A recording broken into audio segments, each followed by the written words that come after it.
What's up YouTube, this is BoxingX79 guys. Today I'm coming to you with my latest deck profile video for July 2020, and today guys we're going to be looking at my updated Sky Striker deck. Now Sky Strikers, yeah, they're no longer meta primarily because of the lack of engage. However, even without engage, the deck is still a strong tier 2 deck. A lot of players don't see it coming and they wind up losing to it hard. Not only that, but it is a great anti-meta choice for a deck. And to be very honest, when it comes down to anti-meta decks, I'm typically there.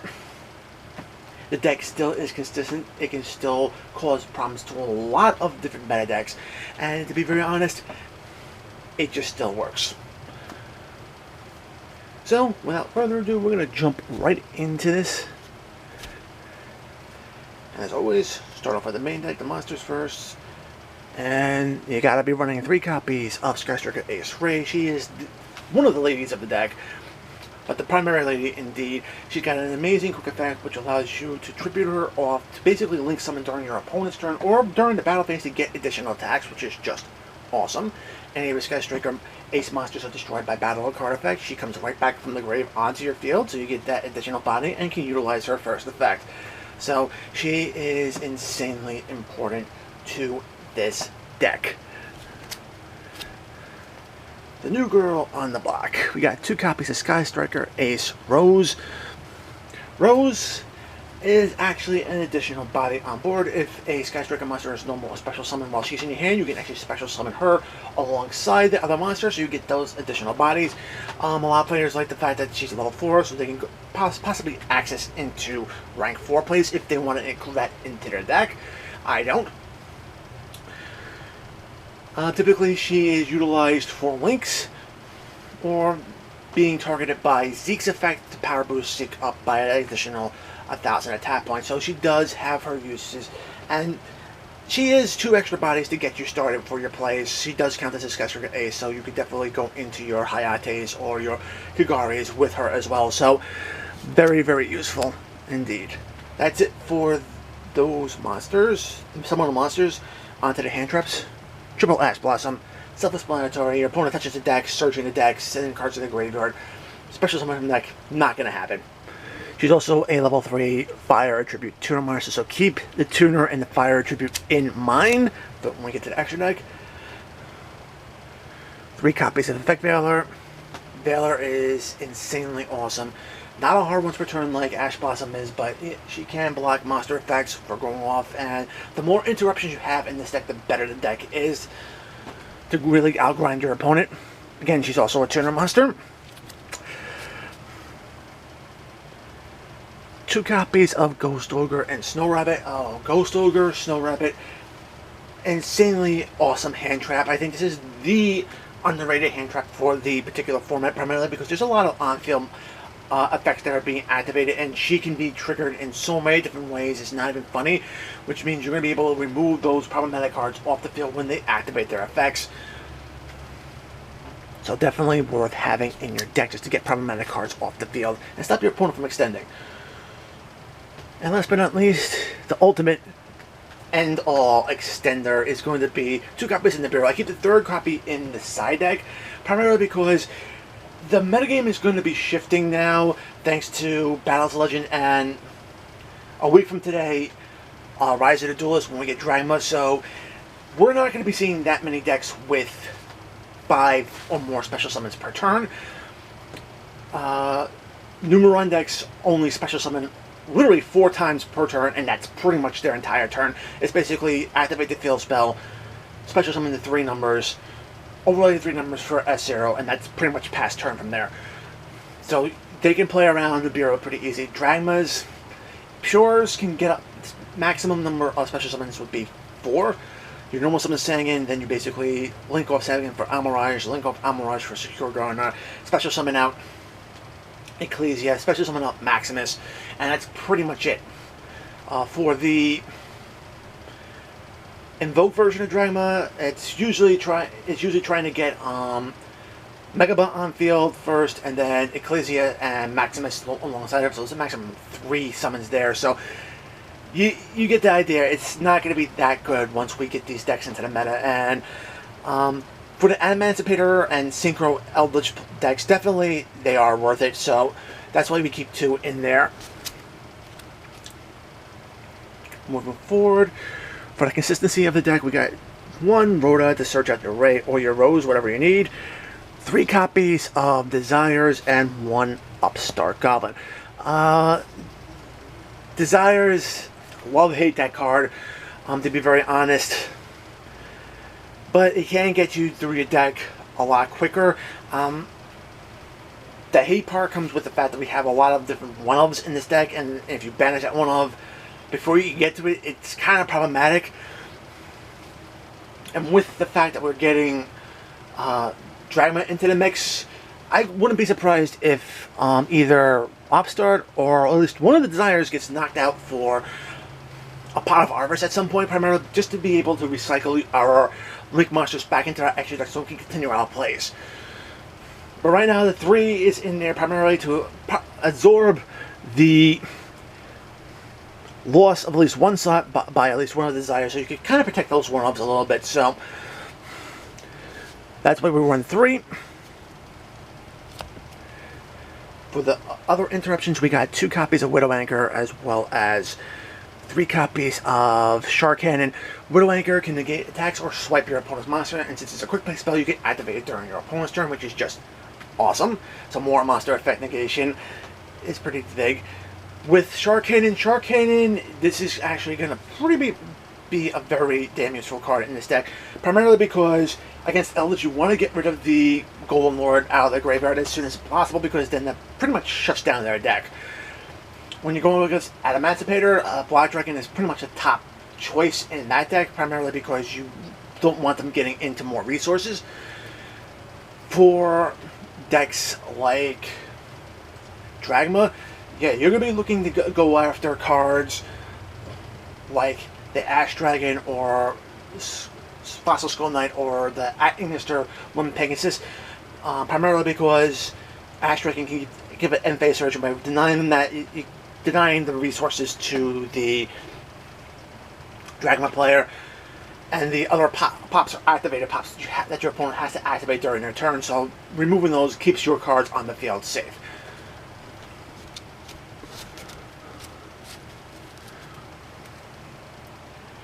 Alright, we got some other weapons. We got 2 copies of Afterburners and 3 copies of Cosmic Cyclone. Afterburners can pop any monster, and as long as you have 3 or more spells in the graveyard, you get an untargeted spell and trap removal effect, which is actually pretty good. The Cosmic Cyclone is in here primarily for the Eldritch matchup, as well as matchups like Dragma, which can have problematic back row on their field, or any deck that can drop Mystic Mine, although this deck really doesn't have to worry that much about Mystic Mine, but if your opponent drops it when they catch you with a lot of monsters in the field, it can be a problem, and you need it out for it. So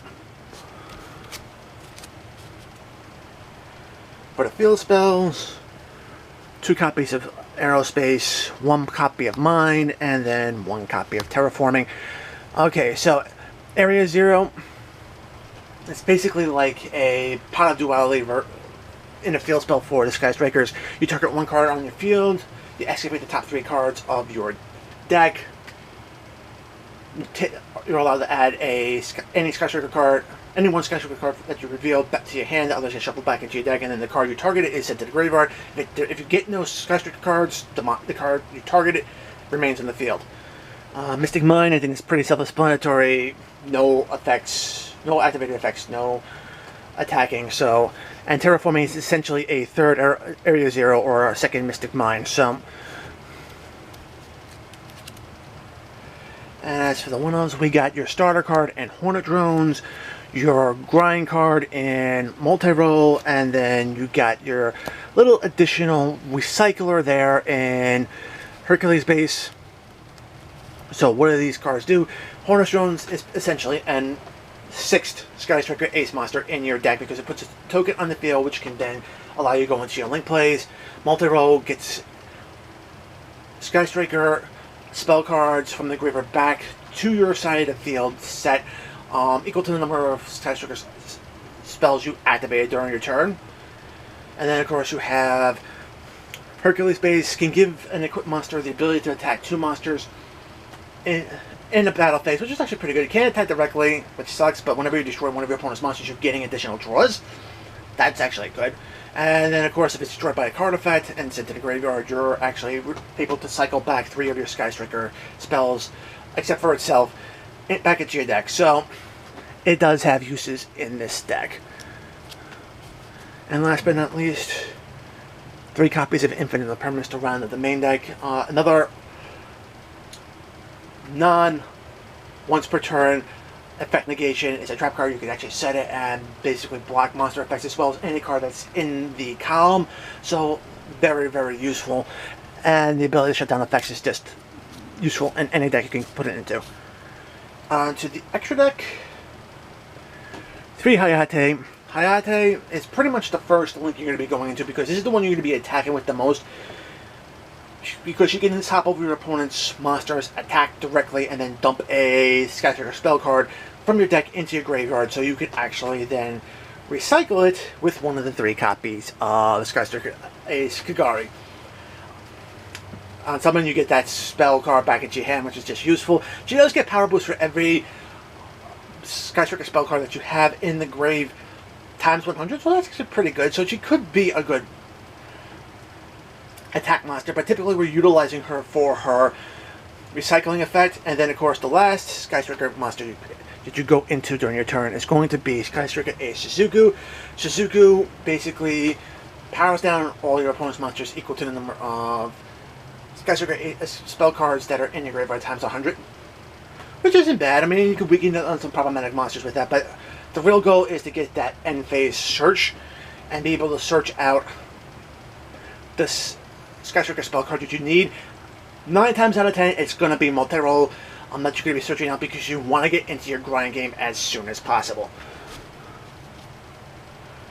Moving forward, we have 2 other Sky Strikers that we can actually be bringing out during the course of either your opponent's turn or our turn. Ace Kana, definitely during your opponent's turn, utilizing Raise effect, primarily because you can shut down a monster from attacking or utilizing its card effects, which can be brutal at times in interrupting your opponent. And then you have Zeke, which basically can target one of your opponent's monsters and banish it for the rest of the turn. And that can cause problems because if they actually need to activate those effects, yeah, it's going to cause your opponent some serious issues. For some other cards, we got Hackrophrybax. I mean, pretty much all the hand traps are tuner monsters, so any card plus those tuner monsters will give you Hackrophrybax. Typically, when you summon it, you're going to go in to bring out an Ash Blossom, so you can summon Hida.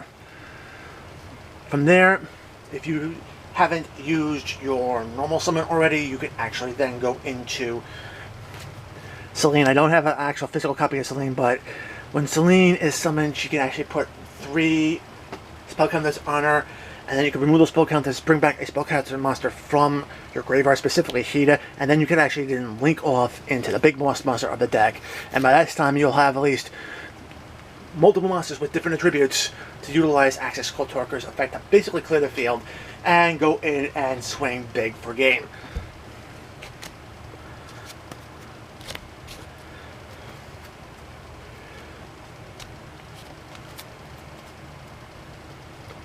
Guys, that is it for my Sky Striker deck profile for July 2020. I do hope you enjoyed it. If you did, make sure to give this video a thumbs up. If you're watching more content like this on my channel, make sure to subscribe, enable notifications so you don't miss any uploads. Check out the description box below.